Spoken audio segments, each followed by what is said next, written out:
the truth? I do. Please state your name and address. Denise Coyne, 1060 Chews Landing Road, Laurel Springs, Gloucester Township. In light of the fact that this is the first meeting that there's been a public portion on so far this year, I'd like to request one additional minute to read my statement.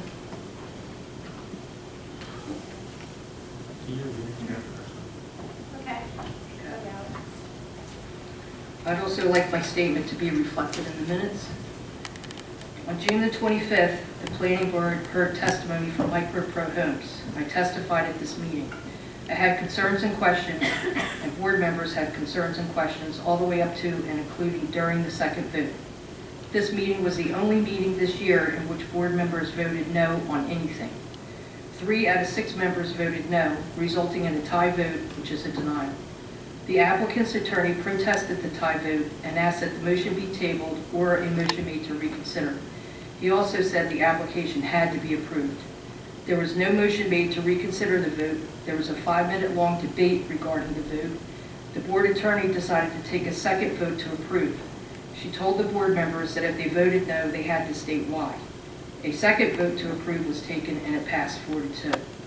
The original version of the minutes and the resolution stated there were no questions from the board and no members of the public appeared to testify. The resolution recorded 7 yes votes, including the absent Mr. Hutchinson, and stated no members of the public appeared to testify. A board member who voted no in both the first and second votes approved the minutes that stated he voted yes. He also approved the resolution, which stated that he voted yes. The resolution did not mention the tie vote at all.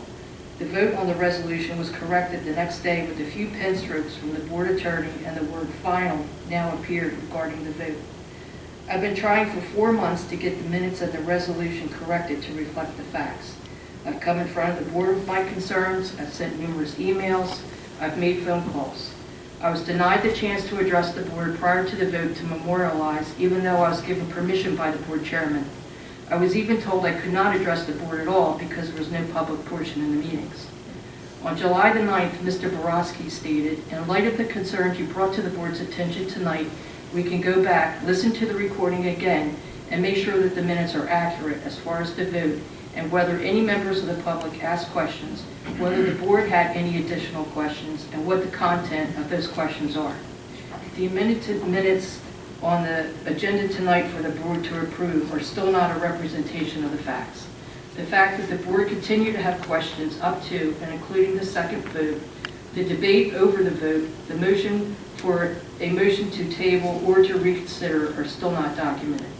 Yet the applicant's attorney sent a letter to the board's attorney stating there was an error in the resolution and this was corrected immediately.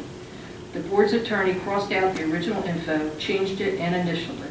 This error involved changing the apartment distribution to include more than twice the original number of 2-bedroom apartments, despite the fact that all the documents in the application packet, the minutes, and the agenda all stated the original distribution. There was no testimony regarding this change during the public hearing. All it took was one letter from one attorney to another. It's interesting that this current version of the minutes states that the revisions were made from attending members' notes. When I requested those notes, I was told they do not exist. Unfortunately, this is not the only instance where the facts are not documented. In reviewing all the minutes of the meeting so far this year, I found that most had a reoccurring theme whereby protocols that allow for public comment and testimony are excluded from the meetings, yet the minutes state that those protocols are followed. Project details are misstated and excluded. Board members' questions and comments are omitted. Also, meeting times were posted incorrectly on the township's website. I would like this board to tell me what the current status is of the Micro Homes plan. Is it still going forward, and if so, why? And I'd also like to know why the board is still unwilling to document the facts.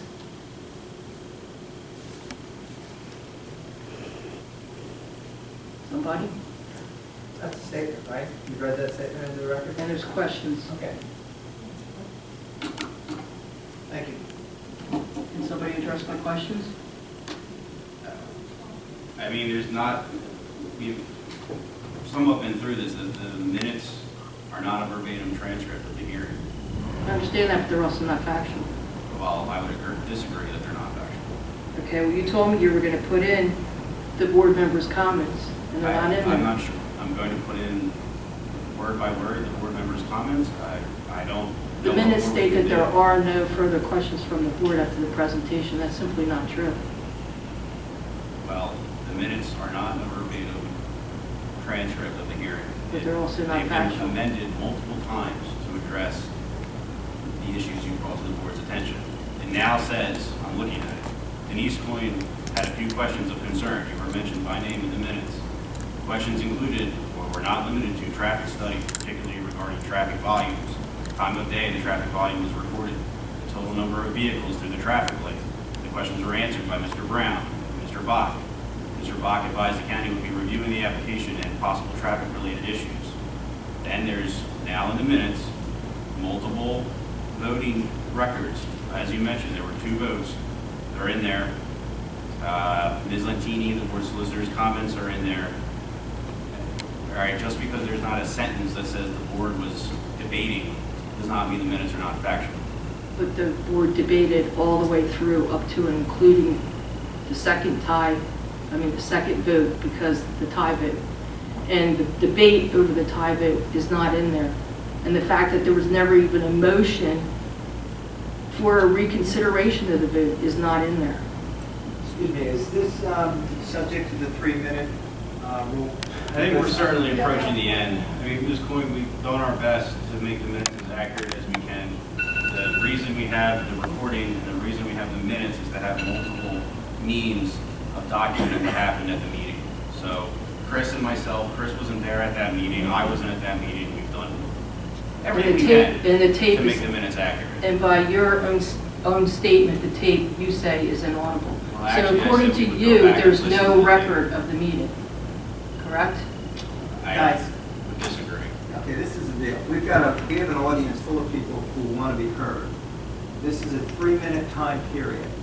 I believe, is there a second section where she can address these concerns? Well, this will be it for tonight, and I mean, the concerns are noted, they're read into the record, we've made, multiple township officials have done what we can to address these concerns. Moving forward, the minutes are going to have the names of the members of the public in there, we're going to try to make them as accurate as possible, and there's not much else to say at this point, and I do think our time is up. Okay. Thank you. The date